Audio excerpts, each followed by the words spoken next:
Bonjour ou bonsoir, je m'appelle Bernard Gatté, je suis coach et formateur. Cette capsule va vous donner un petit aperçu de qui je suis. Aujourd'hui, en août 2022, j'ai 55 ans, je suis marié, j'ai 2 enfants, je n'ai rien à cacher, donc voilà, j'ai fait un burn-out en 2017, et puis le burn-out m'a obligé, entre guillemets, à suivre un parcours de revalidation, à savoir psychiatre, psychologue, sophrologue, et puis coach. Je ne savais pas ce qu'était le coaching, je ne savais pas que la profession existait, tout simplement. Mais bon, voilà, en tant que bon patient, entre guillemets, j'ai suivi ce parcours. Et ce faisant, j'ai grandi, je me suis amélioré, j'ai décompensé certaines choses, et puis le coaching est arrivé à moi, et m'a tellement donné que j'ai décidé d'en faire mon métier. Pourquoi ? Parce que, tout simplement, j'ai reçu tellement de choses que j'ai voulu rendre ce qui était possible, et donc du coup je me suis formé. Je me suis formé chez Coaching Ways. Voilà, j'ai eu un très très beau parcours ce faisant. J'ai été accrédité, puis j'ai été certifié par ICF, donc la Fédération internationale de coaching. Et puis, voulant accompagner dans le burn-out, j'ai décidé de travailler sur différentes facettes. Du coup, j'ai étudié l'ANC, à savoir l'approche neurocognitive comportementale. Donc, autrement dit, on va travailler sur le comportement des individus et de travailler plutôt que la partie instinctive d'aller chercher le côté adaptatif, de pouvoir réfléchir, de pouvoir se calmer avant d'agir plutôt que d'agir et puis se calmer. J'ai suivi un cursus notamment sur un produit qui s'appelle DISC, qui est un concurrent d'Insight, mais qui travaille sur les 4 couleurs, à savoir donc le bleu, le rouge, le vert et le jaune. Ce n'est pas dans le bon ordre, bien entendu, mais peu importe. Mais donc travailler sur qui on est, comment réagissons-nous, qu'est-ce qui fait que je réagis de telle manière.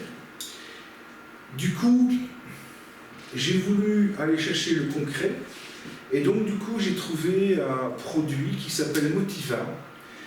Pourquoi Motiva ? Parce que je trouvais l'approche Ikigai. Je vous invite à aller voir ce que veut dire Ikigai sur Internet, mais autrement dit, ça travaille sur 4 principes, à savoir qu'est-ce que je sais faire, qu'est-ce que je veux faire, ce pourquoi je suis fait par rapport au monde dans lequel je suis, et qu'est-ce qui est rentable pour moi par rapport à ces 3 derniers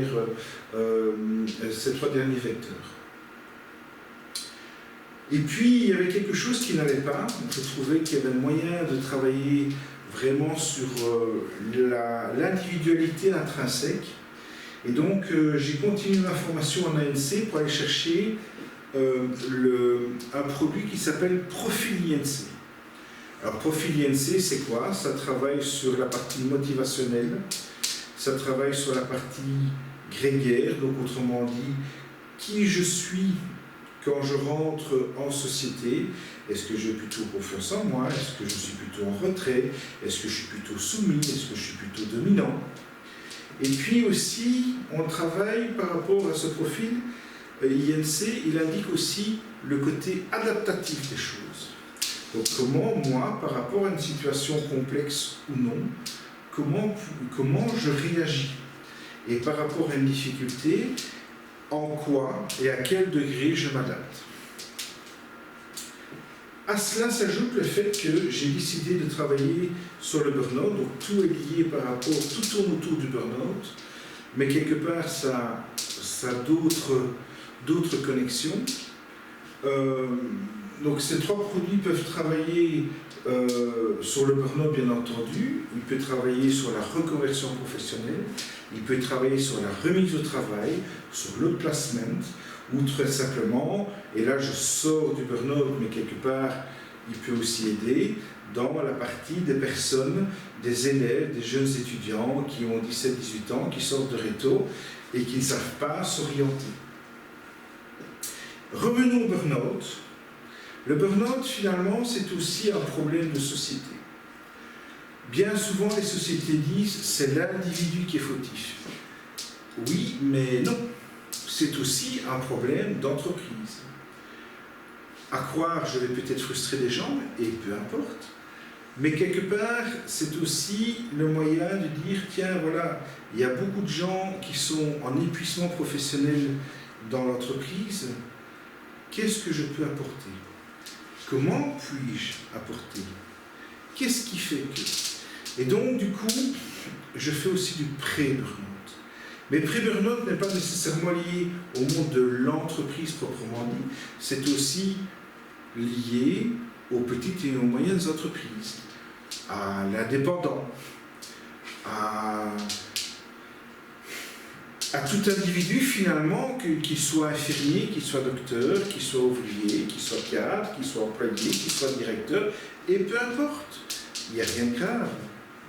Mais surtout, c'est de pouvoir accompagner ces personnes en disant « Attention, là vous êtes au bord du gouffre, pardon. » Et donc, justement, on va travailler sur les leviers. Qu'est-ce qui fait que vous êtes en pré-burnout, donc autrement dit, qu'est-ce qui fait que vous êtes en épuisement? Et donc, nous allons travailler sur différents leviers que j'exposerai par après dans une autre capsule, à savoir, par exemple, la gestion du temps, le partage vie privée, vie professionnelle, à la fois le perfectionnisme, à la fois la quête de sens, à la fois, que sais-je, je reprends ici sur le tableau, finalement, la gestion des tâches, etc., etc., etc. Tout dépend de la problématique que la personne a. Ou tout dépend des leviers, des indicateurs qui fait que la personne peut tomber en épuisement professionnel ou parental, parce qu'on parle du professionnel, mais il y a aussi le parental. Voilà. À cela s'ajoute, encore une fois, et encore pour me présenter, que j'ai décidé de faire de l'accompagnement à la conduite au changement. Alors, quel est le lien entre l'accompagnement à la conduite du changement et le burn-out? Il est très simple, c'est que bien souvent, les gens sont frustrés quand il y a un changement dans l'entreprise. Parfois, il y a des réticences, il y a des freins, il y a un non-dit ou il y a un refus. Et donc, quelque part, tous ces points peuvent amener également à un burn-out, à un épuisement professionnel, à une fuite. Et je ne dis pas que la fuite est liée à un burn-out, c'est pas ça que je dis. Je dis que ça peut amener à un burn-out ou à une fuite, dans le sens où moi ça ne me plaît pas, je me casse. Ouais, mais je fais quoi après? Je vais me casser, mais je ne sais pas ce que je vais faire. Ok, et donc du coup, il y a un process à avoir en entreprise qui va faire que j'ai envie d'accompagner les entreprises lorsqu'ils sont en projet, lorsqu'il y a des changements, et ce au niveau humain. Parce que bien souvent, qu'est-ce qui fait qu'un projet capote? C'est que même s'il est ficelé technologiquement parlant, la partie humaine est bien souvent délaissée. Alors qu'une entreprise sans être humain, elle n'existe pas.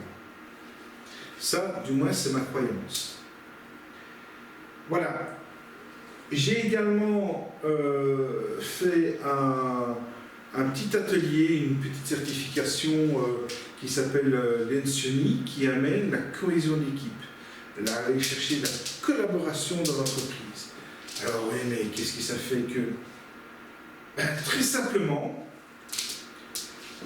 si vous travaillez dans l'entreprise, que vous y êtes bien, que vous y retrouvez, que les valeurs sont cohérentes par rapport aux vôtres, et qu'en même temps, vous gagnez bien votre vie, que vous y êtes bien, la probabilité d'être en épuisement professionnel va fortement diminuer.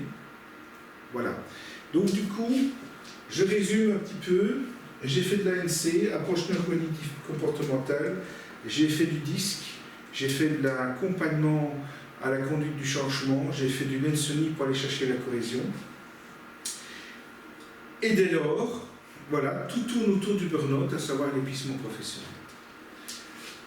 L'épuisement professionnel, évidemment, je ne parle pas beaucoup de l'épuisement parental parce que je me dirige plus vers le professionnel que le parental. Ceci dit, je peux également accompagner des personnes en burn-out parental. Pourquoi? Il y a des similitudes. Quelles sont-elles? La gestion du temps, la gestion des enfants, la gestion du couple, et je dirais vie professionnelle, vie privée. Quelle est la gestion par rapport à moi en tant que parent ou à moi en tant que membre du couple? Quelle est la partie du temps à gérer par rapport au ménage ou que sais-je? Et donc, du coup, c'est, entre guillemets, la gestion des tâches. C'est aussi accompagner au changement. Voilà, on crée un projet ensemble au niveau parental, on remet des choses en place, on impose ou on suggère ou on invite une manière de faire ou une manière de penser. Voilà. Je pense que j'ai parlé assez pour cette capsule. Donc voilà, si vous avez des questions, n'hésitez pas. Bernard Gatté, 0468 075 567. Ou alors, et là on ne le voit pas malheureusement, mais c'est pas grave, www.choisisserlechemin.com. À bientôt. Au revoir.